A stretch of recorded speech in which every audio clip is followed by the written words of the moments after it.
বাবার মৃত্যুশোক বুকে চেপে দেশের জন্য আবার মাঠে নামছেন রিঙ্কু সিং, নাকি সেমিফাইনালে ইংল্যান্ডের বিরুদ্ধে এটা হেড কোচ গৌতম গম্ভীরের কোনো গোপন মাস্টার প্ল্যান? অফ ফর্মে থাকা অভিষেক শর্মার কি তাহলে বাদ পড়া নিশ্চিত? আসল সত্যিটা জানতে ভিডিওটি না টেনে শেষ পর্যন্ত দেখুন। টি-20 ওয়ার্ল্ড কাপ 2026-এ সূর্যকুমার যাদবের ক্যাপ্টেন্সিতে টিম ইন্ডিয়ার রীতিমতো আগুন ঝরাচ্ছে। 7টা ম্যাচের মধ্যে 6টাতেই একতরফা জিতে সেমিফাইনালে ভারত এখন দুরন্ত ফর্মে। কিন্তু সামনে প্রতিপক্ষ ইংল্যান্ড, আর মহাযুদ্ধটা হতে চলেছে ওয়াংখেড়ে স্টেডিয়ামে।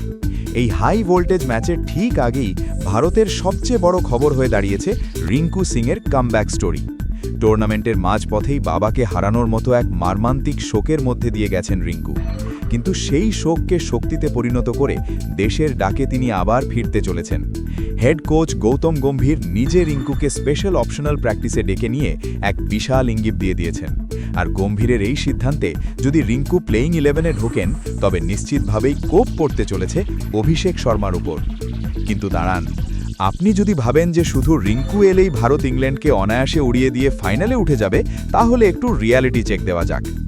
ইংল্যান্ড এই ফরম্যাটে যে কোনো দিন ভয়ঙ্কর হতে পারে, আর ওয়াংখেড়ের পিচের রান যেমন ওঠে, হাই প্রেশার ম্যাচে উইকেট পড়ার চাপও মারাত্মক থাকে।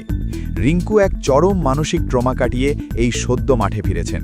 এই নকআউট প্রেশার ম্যাচে যেখানে সামান্য ভুলেই উইকেট হাতছাড়া হতে পারে, সেখানে অভিষেককে বসিয়ে রিঙ্কুকে নামানো গম্ভীরের জন্য কি একটা বিশাল গ্যাম্বেল নয়? সব উত্তর মিলবে 5ই মার্চ বৃহস্পতিবারের মহাযুদ্ধে। একদিকে রিঙ্কুর ইমোশনাল কামব্যাকের লড়াই, অন্যদিকে উইসকাপ ফাইনালের টিকিট। আপনার কি মনে হয়, অভিষেককে বসিয়ে রিঙ্কুকে কি সেমিফাইনালে খেলানো উচিত? কমেন্ট করে জানান।